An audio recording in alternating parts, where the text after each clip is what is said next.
কোনো কথা না বলে চুপচাপ সামনের দিকে তাকিয়ে হাঁটানো। আর ভাবতে এমন করবেন যে আমরা দুজন প্রেমিক প্রেমিকা। কি নাহলে একটা মেয়ের অনেক বড় ক্ষতি করবে দুষ্কৃতিকারীরা। কল্পনা করছিলাম আজকে সুন্দর একটা দিন, আর এই সুন্দর দিনে মহাসুন্দরী এক মেয়ে তার মোমের মতো হাত দিয়ে আমার হাতে হাত ধরে রাস্তা দিয়ে হেঁটে যাবে। আচ্ছা আপনি কি পড়ি মনের কথা বোঝেন? আমি মানুষ, আমার নাম নুসরাত। আমি খুব লক্ষ্মী একটা মেয়ে, খুব কম কথা বলি। এখন এত কথা না বলে তাড়াতাড়ি একটা রিক্সা করুন। টাকা পয়সা নিয়ে আপনি কোনো টেনশন করবেন না। টাকা পয়সা আমার কাছে হাতের বোটা, হাত দিলেই পারতে পারি। এখন আমাকে একটু তাড়াতাড়ি হেল্প করুন, তাড়াতাড়ি একটা রিক্সা রাখেন। কিন্তু আমার মনে হয় আপনি মিথ্যা বলছেন। সুন্দরী মেয়েরা মিথ্যা বলার সময় যতই সাবলীল থাকার চেষ্টা করুক না কেন, তাদের মুখ লাল হয়ে যায় আর ঠোঁট কাঁপে। বিশ্বাস করেন, আমি আপনাকে কোনো ট্র্যাপে ফেলবো না। আমি অনেক শিক্ষিত একটা মেয়ে, আমি অনেক মজার মানুষ। শুধু আপনি আমাকে একটা সঙ্গ দেন। আমি সত্যি কথা বলছি, আমি অনেক বড় বিপদে পড়েছি। আমি আপনাকে কি বিপদে ফেলবো বলেন? আমি নিজেই অনেক বড় বিপদে আছি। আপনি তাড়াতাড়ি একটা রিক্সা করেন। বিপদে আছি। ঢাকা শহর বিষয় আমার আশা পুরাইছে। আপনি ঢাকা শহরে দিনের বেলায় লাল লাল নীল নীল বাতি কোথায় পেলেন? বোঝে না। শুনেন, মানুষের মনটা সবসময় অন্ধকারই থাকে, সারাদিন বাতি জ্বলতেই থাকে। বোঝেন নাকি বোঝেন নাই? কথা কোনো ভেজাল আছে? আছে আছে। আপনি বাইরে থেকে দেখতে যতটা স্বাভাবিক, ভেতরে ততটাই অস্বাভাবিক।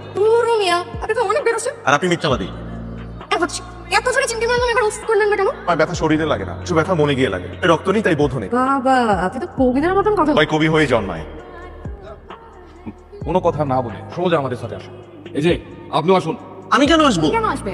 অবশ্যই যেতে হবে। আশ্চর্য, আমি তো কিছু করি নাই। আমি তো কিছু করি নাই, রাস্তা থেকে ধরে নিয়ে আসছি নিজেকে বাঁচানোর জন্য। অবশ্যই যেতে হবে। ঠিক আছে ভাই, তাহলে ভাড়াটা দিয়ে দেন। আপনার কাছে টাকা নেই? আমার কাছে কেন থাকবে? আপনার কাছে টাকা নেই? আপনার কাছে টাকা, ওনার কাছে টাকা আছে তো। আপনি না বললেন যে আপনি ভাড়া দিবেন? আমি না মেয়ে মানুষ, আমি কেন ভাড়া দেব? Stop, আছে ওনার কাছে টাকা। সবাই দাঁড়িয়ে গেল কেন? কিছু জানতে পেরেছেন এটা কি? জিজ্ঞেস করছেন আপনার। বাবা, তুমি আমার কথাটা শোনো।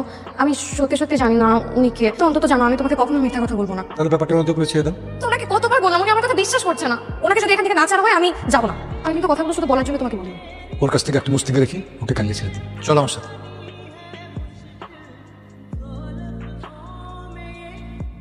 আমি চিনতে পেরেছেন? কাছতে দিলাম আর উফ করে উঠলাম। আমি অল্পতেই ব্যথা পাই, বড় কিছুতে নির্বাক হই। আবার কাব্য। আমি তো একজন সত্যিকারের গরিব দুঃখী কবি। 2-3টা বই লিখি। আর আগে থিয়েটার করতাম, কিন্তু এখন আর করি না সময়ের অভাবে। অনেক বড় লোকের সাথে আমার পরিচয়। তাহলে শিল্পী মানুষ দেখে রুমের এই অবস্থা করে রেখেছেন, নাকি কুড়িয়ে পাওয়া গোডাউনে থাকে? এরা কারা? এরা কি দরজা থেকে এতক্ষণ আমাদের কথা শুনছিল? আমাদের না, আপনার। শুধুমাত্র আপনার। ছোট ভাই, চিন্তা করবেন না, আমার সাথেই থাকে। আমরা 3জন মিলে এই বাসাটা ভাড়া নিয়ে থাকি। আচ্ছা, বুঝতে পেরেছি। তা তো নিশ্চয়ই করেননি।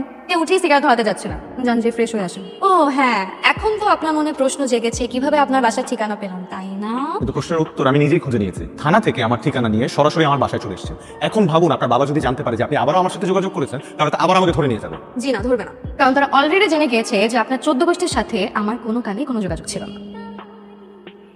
ছোটবেলা থেকে বাবা মার এত ঝগড়া দেখে বড় হয়েছে যা বলার বাইরে। আগে থেকে আমার বাবা মা সেপারেশনে আছে। আমি সিদ্ধান্ত নিয়েছি যে বিয়ে করবো না। বাবা যখন নিয়ে আসে, আমার বাসা থেকে পালিয়ে যায়। শেষবার পালাতে গিয়ে আমাকে আবিষ্কার করেছেন।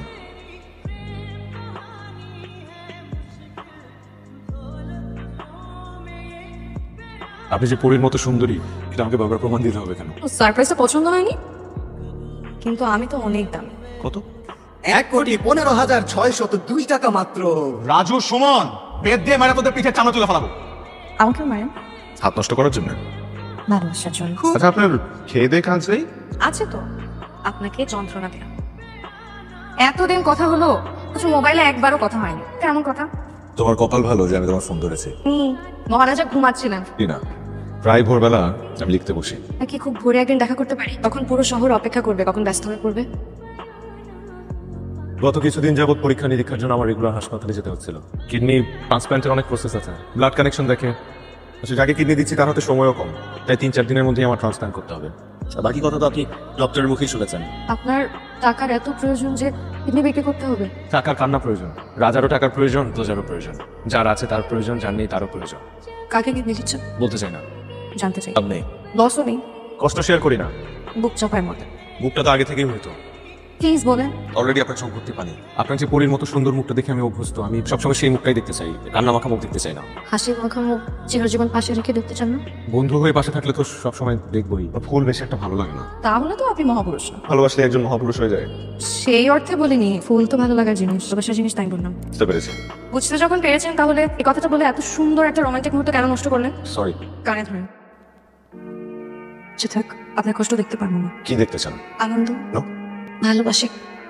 না, হ্যাঁ, ভুল। হোক। চলেন। ভালোবাসতে। কাঁদাতে। আর আমি কোনোভাবেই অপারেশন হতে দিব না। এই কয়েকদিনে আপনাকে একটু একটু করে বেসেছি বলে যে এই সিদ্ধান্ত নিয়েছি সেটা কিন্তু না। আমি অন্য একজনকে ভালোবাসি নুসরাত। দ্বিতীয় ভালোবাসার মানুষ হিসেবে আমি থাকতে প্রস্তুত। ভালোবাসার কোনো ভাগ হয় না, ভালোবাসার কোনো স্বার্থ না থাকলে না। আমার পক্ষে সম্ভব না। আর এই বিষয়ে আমি কোনো কথা বলতে চাই না। তবে হ্যাঁ, একটা জিনিস সত্য, এই কদিন একটু হলেও আপনার প্রতি আমার একটা ভালো লাগার জন্ম নিয়েছে। ভালোবাসার মানুষটাকে জানতে পারি? আমি বলতে চাই না, তবে আপনার কাছে আমি একটা জিনিস চাই। আমার অপারেশন থেকে শুরু করে আমার সোনা হওয়া পর্যন্ত আপনাকে আমি আমার পাশে চাই না, প্লিজ। আমি কি আপনার হাতটা ধরে একটু বসে থাকতে পারি?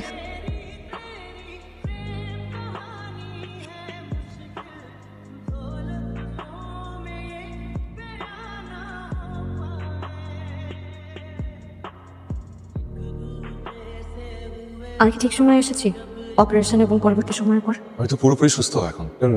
কিডনি ডোনারের বেশি সময় লাগে না সুস্থ হতে। আমাকে ডক্টর বলে দিয়েছে যে আমাকে আজকালের মধ্যে ডিসচার্জ করে দেবে। ভালোবাসার মানুষ নেই, উনি আপনার পাশে থাকবে বলে তো আপনি আমাকে আপনার পাশে থাকতে মানা করেছিলেন, তাই না? না, নেই। মানে মানে আমি আমার কিডনিটা দান করেছি আমার একমাত্র ছোট বোনকে। আমাদের 4 ভাইয়ের 1 বোন। ছোটবেলা থেকে বাবা মা খুব কষ্ট করে বড় করেছে আমাদেরকে। আমাদের সব ভাইরা খুব ভালো অবস্থানে আছে, এস্টাবলিশড। শুধু আমি ছাড়া। আমাদের বোনটা একটা ছেলেকে ভালোবেসে বিয়ে করেছিল 4 বছর আগে, মৃত্যু পরিবারের এক ছেলেকে। কিছুদিন আগে জানতে পারি আমার বোনটার একটা কিডনি পুরোপুরি ড্যামেজ, আর একটা কিডনি সার্ভাইভ করার মতো। ভাইয়েরা বোনটাকে কথাটা শোনার পর আসেনি, তো টাকা পয়সা নেই, তাই আমি আমার কিডনি দিয়ে দিচ্ছি। আমার ভালোবাসার মানুষ বলতে আর কেউ না, এই বোনটাই। অনেক প্রাউড ফিল হচ্ছে যে আমি একজন ভালো মানুষকে ভালোবেসেছিলাম। এখন আর ভালোবাসেন না? ভালোবাসার পথ তো কখনো শেষ হয় না, চাওয়া আর পাওয়ার পথ শেষ হয়। আপনার ভালোবাসার মানুষের কথা শোনার পরই আমি আমার বাবাকে বিয়ে ঠিক করতে বলি, আর সেটা অলমোস্ট ঠিক হয়ে গেছে। কংগ্রেচুলেশনস, ভালো খবর। এখনই আমি একটা কিডনি নিয়ে আপনার বিয়েতে নাচতে পারবো কিনা? শেষবারের মতো আপনাকে একটা জায়গায় নিয়ে যেতে পারি, মানে আমার সামনে থেকে একটু দূরে গিয়ে না। আপনার তো এমনিও কৌতূহল কম, সো প্লিজ এবার আপনি ঘুরে দাঁড়ান। আমি ঘুরে দাঁড়াবো। ঘুরে দাঁড়াতে বললাম না, হা করে তাকিয়ে আছেন কেন? ঘুরেন। হ্যালো। আমাকে পছন্দ করেন? করি। কে ভালোবাসেন? বাসি। আমাকে বিয়ে করবেন? যদি বিয়ে করতে চান তাহলে এখনই আমরা কাজ অফিসে যাবো। না চান তাহলে আমার সাথে কথা বলা তো দূরে থাক, আমাকে কখনো দেখবেন না। আমরা কেউ কখনো কারো চেহারা দেখবো না। আপনি সোজা আমাদের সামনে থেকে চলে যাবেন। এই যে পরিমাণাম, আপনি এখন ওদিকে ঘুরে আছেন কেন? ওদিকে ঘুরে থাকলে তো মনে হবে আপনি আমাকে বিয়ে করতে চান।